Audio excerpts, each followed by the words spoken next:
Hello guys, so the topic for this video would be ventilation perfusion.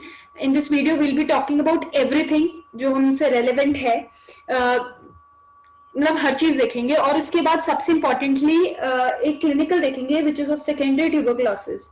So now let's get started. पहले ventilation perfusion का पहले मैं trick बताती हूँ, trick देखते हैं, उसके बाद उस ट्रिक क्यों ऐसा बन रहा है, क्यों ऐसा आ रहा है, वो उसका लॉजिक अंडरस्टैंड करेंगे. Okay, so now first let me give the trick. सो एक चीज याद रखनी है, during standing, please write it down. So trick is during standing, during standing everything is bad, BAD bad, it's mnemonic, ठीक है, तो जगह छोड़ देना. Bad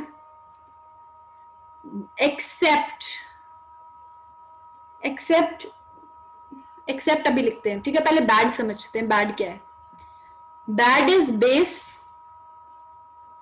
base to apex decreases,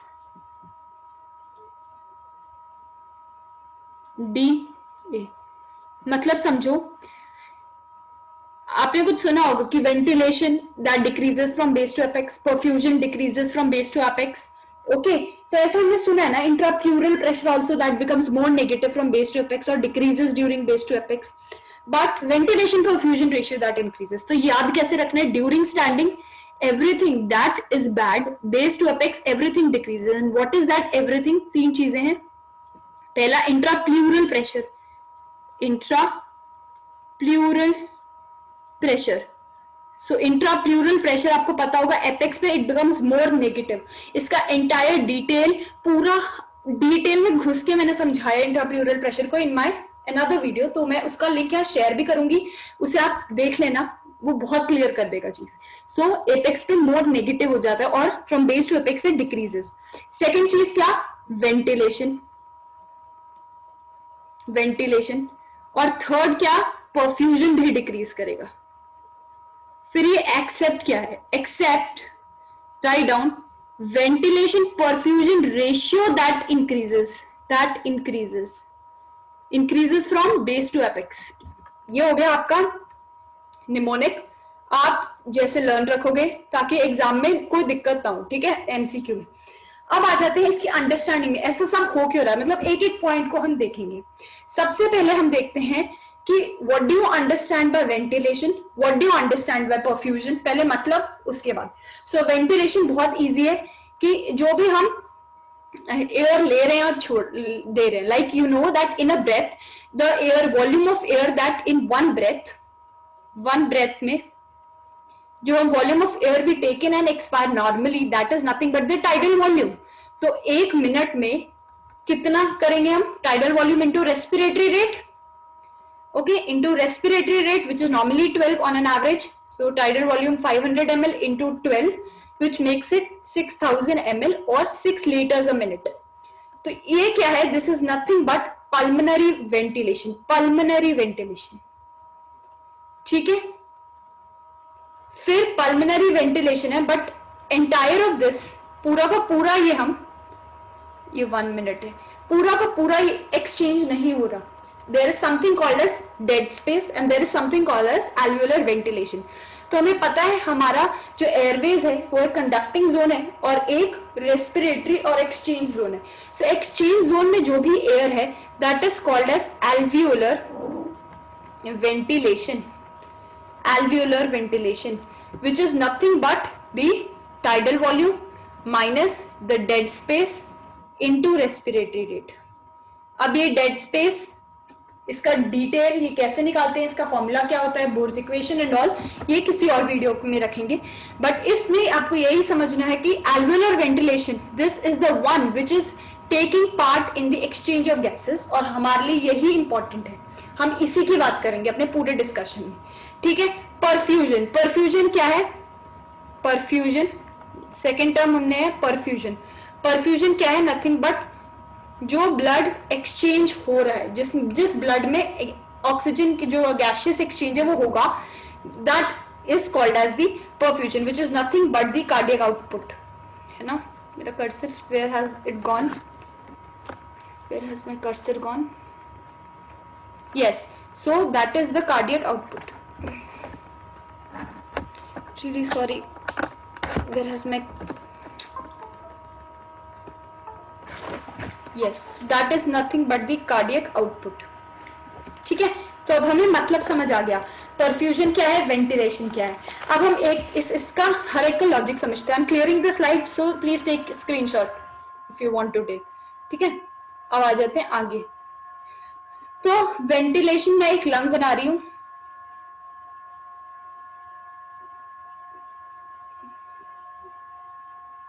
थोड़ा इग्नोर करना डायग्राम. ठीक है, सिंपली ऐसा है, और हमें पता है अंदर इसके होगा,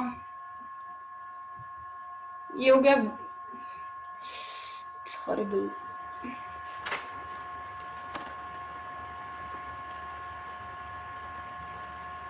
सो ये मतलब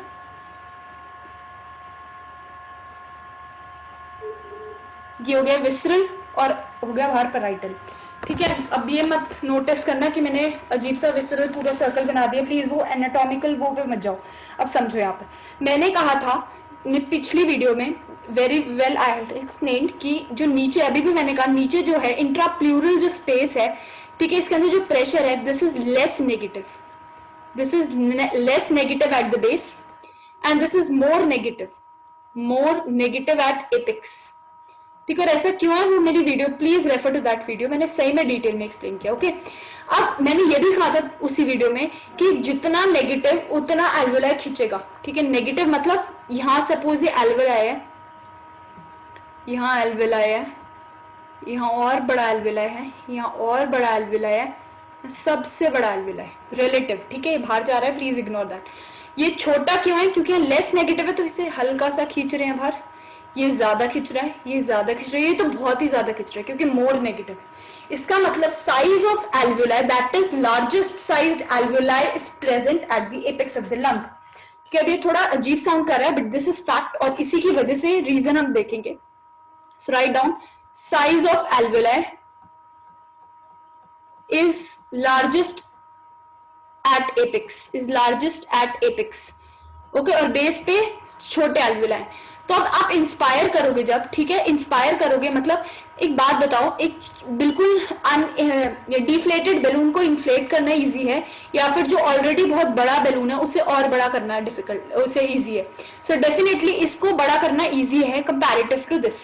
तो इसलिए इन्फ्लेमेशन ऑफ लंग, ये एल्वेलाई बड़ा कहां पर होगा, ज्यादा बेस पे ज्यादा बड़ा होगा, और बड़ा ज्यादा बेस पे होगा. इसका मतलब क्या है, इसका मतलब है जो एक्टिव एक्सपेंशन होगी एल्वेलाई की, और जिसकी वजह से जो एक्सचेंज ऑफ गैसेस हो रहा है, वो फ्रूटफुल, वो यूजफुल एक्सचेंज कहां पर होगा, बेस ऑफ द लंग पे होगा, है ना. So please right this down, this is an important point. आपको इसका मतलब समझ आ रहा है कि जो हमारे लिए इंपॉर्टेंट है कि एक्सचेंज हो, एल्वेलाई डिफ्लेट हो, कंप्रेस हो, फिर इन्फ्लेट हो, वो इंपॉर्टेंट चीज है, और वो हमारे को कहां पर मिल रहा है, eight the base of the lungs.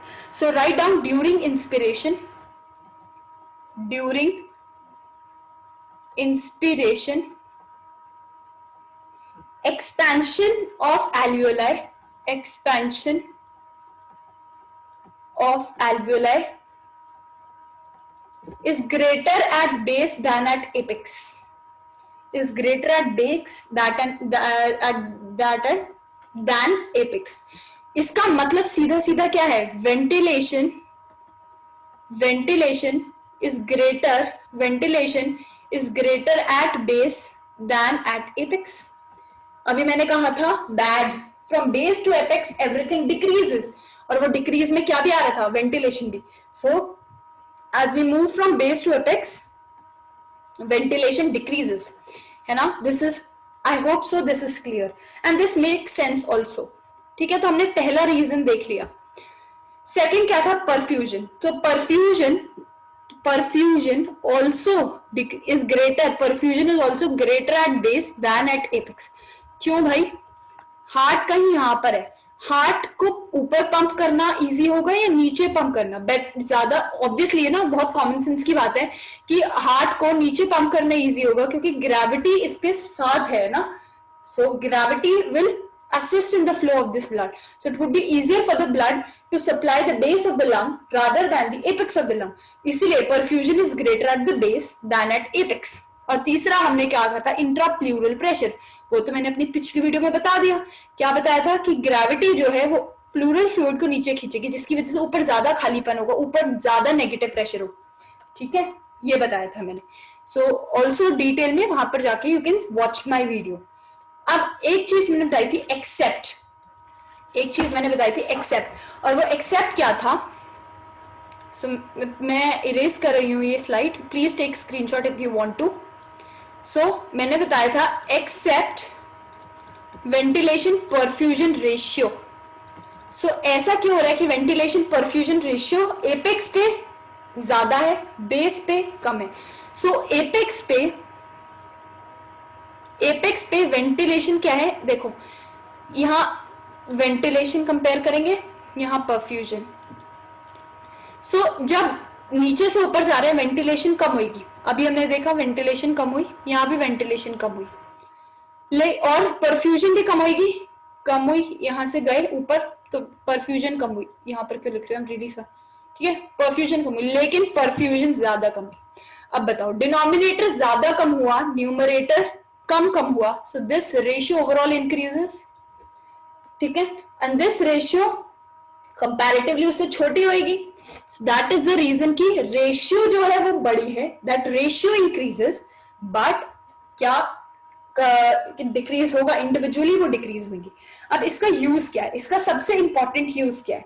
सो इसका सबसे इंपॉर्टेंट यूज सेकेंडरी ट्यूबरक्लोसिस में होगा। वी नो सेकेंडरी ट्यूबरक्लोसिस, ये एनाटॉमी में हमने पढ़ा होगा, ब्रोंकोपल्मोनरी सेगमेंट के वहां पर, पहले लिख लो फिर मैं बताती हूँ। सेकेंडरी ट्यूबरक्लोसिस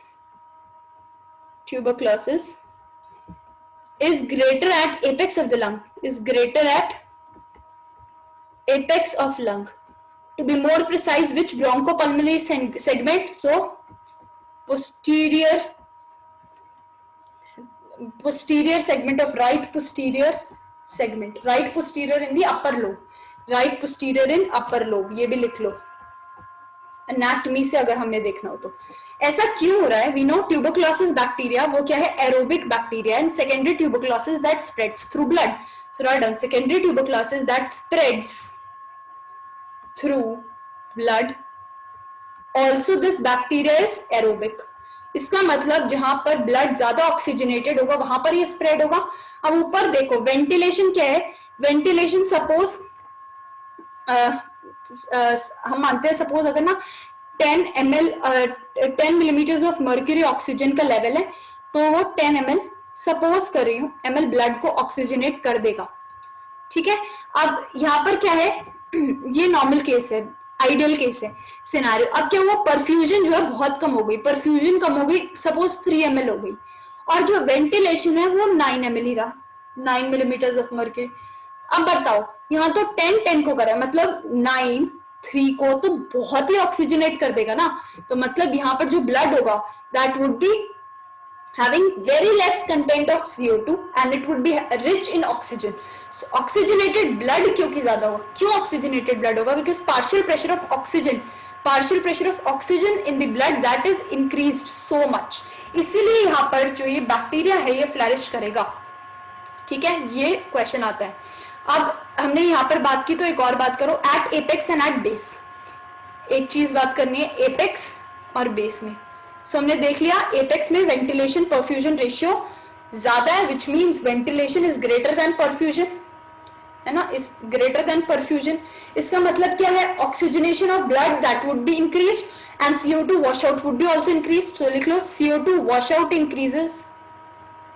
समझ आ रहा है ना, CO2 वॉश आउट ज्यादा होगा और ऑक्सीजनेशन भी ज्यादा होगा। हमें मतलब किससे, CO2 वॉश आउट से, क्योंकि CO2 ज्यादा भर जाएगा, इसकी वजह से ब्लड में एल्कलोसिस होगा। ब्लड में क्या होगा, एल्कलोसिस। इसलिए जो pH of the blood apex of the lungs में देखोगे that would be greater than 7.4, that would be greater than 7.4, to be precise it would be 7.55। ठीक है, बट ये वाली टर्म याद रखना, एपेक्स ऑफ लंग में एल्कलोसिस होगा। और बेस ऑफ द लंग में क्या है, so base of the lung में क्या है, ventilation is less than perfusion. ठीक है, परफ्यूजन ज्यादा है, उतनी एयर है ही नहीं ऑक्सीजनेट, उतनी ऑक्सीजन ही नहीं है जितना ब्लड है, तो जो बचा हुआ ब्लड है वो एज इट इज वापस जा रहा है, एज इट इज वापस जा रहा है, मतलब the blood that is rich in CO2, rich in CO2, venous blood ही रह रहा है, ठीक है। इस केस को क्या कहेंगे हम, शंटिंग ऑफ ब्लड भी कहते हैं। This case is also called as the shunting of blood. तो इस केस में जो ब्लड है pH that would be less than 7.4, this is the case of acidosis, this is the case of acidosis, this is the case of acidosis, ठीक है। To be more precise pH would be 7.35। So यहां पर मैं एक second highlight कर देती हूँ ये चीज, apex alkalosis pH 7.5, base acidosis 7.35। I hope so this is clear. So ये है मेरी video, this video is a ventilation perfusion and the ventilation perfusion ratio. मैंने आपको सॉरी एक ग्राफ रह गया, मैंने आपको वो भी बता दिया था क्लिनिकल एस्पेक्ट, बट एक ग्राफ रह गया, so let us discuss that graph first, then I will end my video. Ventilation perfusion का ग्राफ आता है,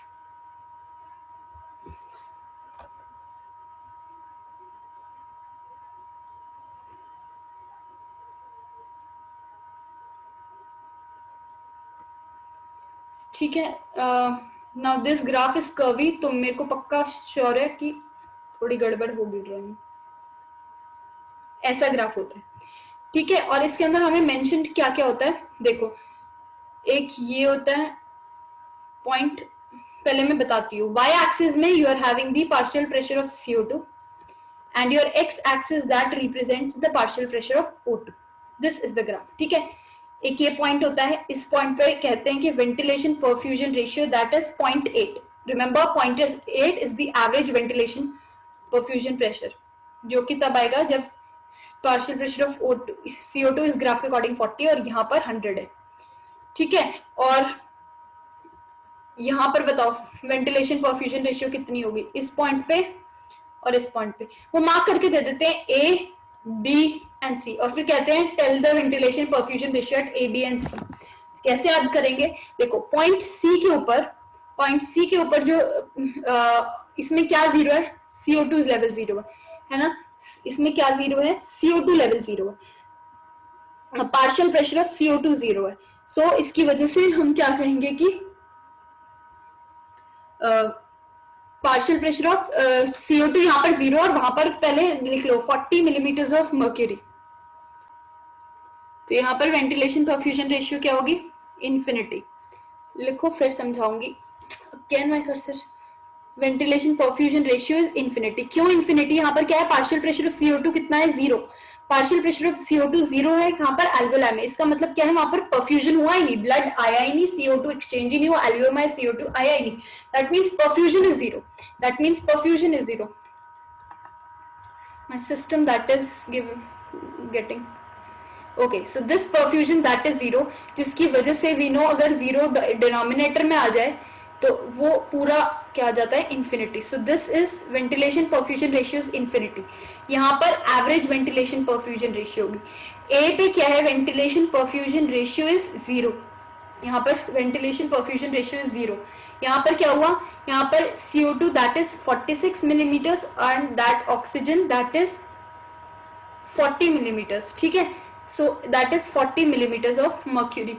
अब यहाँ पर क्या है, यहाँ पर देखो CO2 बहुत ज्यादा है, ऑक्सीजन बहुत ज्यादा है, लेकिन एक्सचेंज होने वाली है, एक्सचेंज नहीं हो पा रहा, तभी तो CO2 बड़ा हुआ है, एक्सचेंज नहीं हो पा रहा। क्यों एक्सचेंज नहीं हो रखा, क्योंकि फ्रेश सप्लाई ऑफ एयर नहीं आ रही, तो ventilation here is zero, so ventilation zero, इसलिए ventilation perfusion ratio that also become zero, and this graph is the VQ curve, ventilation perfusion curve. और इसमें केसेस क्या है, वेंटिलेशन परफ्यूजन रेशियो जीरो कब होगा, इफ यहाँ इस केस में, ए केस में वेंटिलेशन परफ्यूजन रेशियो जीरो कब होगा, ठीक है। तो that would be the case if there is any foreign body obstruction, if any foreign body obstruction, foreign body obstruction अगर हम पाथवे एयरवे में कहीं है तो वेंटिलेशन आ नहीं पाएगी ना, एल्वेओलाई में पूरा, तो वेंटिलेशन आ नहीं रही लेकिन परफ्यूजन आ रहा है, so there would be wasted perfusion, this is the case of wasted perfusion. So this is the case of wasted perfusion. देखो आई कैन एक्सप्लेन अगेन, अगर समझ नहीं आ रहा, मैंने थोड़ा सा जल्दबाजी में किया है. ए, अगर कोई कंडक्टिंग सिस्टम ऑफ एयरवे में फॉरेन बॉडी अटका हुआ है तो जो एयर है वो एल्वेलाई तक नहीं पहुंच पा रहा, जिसकी वजह से जो ब्लड आ रहा है वो वेस्ट हो रहा है, वो ऑक्सीजनेट नहीं हो पा रहा. ठीक है, तो वेंटिलेशन परफ्यूजन रेशियो तो 0 आएगा, but this is a case of wasted perfusion. This is the case of wasted perfusion. और दूसरे ही केस में अगर हम केस सी में देखें, so case C is a case of embolism. Embolism में इस बार ये क्या है, जो ब्लड वेसल है उसके अंदर कुछ अटका हुआ है, तो ब्लड नहीं आ पा रहा, लेकिन वहां पर एयर बहुत सारी है, वेंटिलेशन बहुत सारी है. So this is the case of wasted ventilation. This is the case of wasted ventilation. ये सेम चीज ना I also cover in one of my separate video, जहां हम anatomical dead space, physiological dead space देखेंगे, तो वहां एक बार फिर से क्लियर हो जाएगा. So I hope you like this video, and if you find my work good, then you can subscribe to my channel, and also please share amongst your friends and give this video a like, thumbs up. So thank you guys.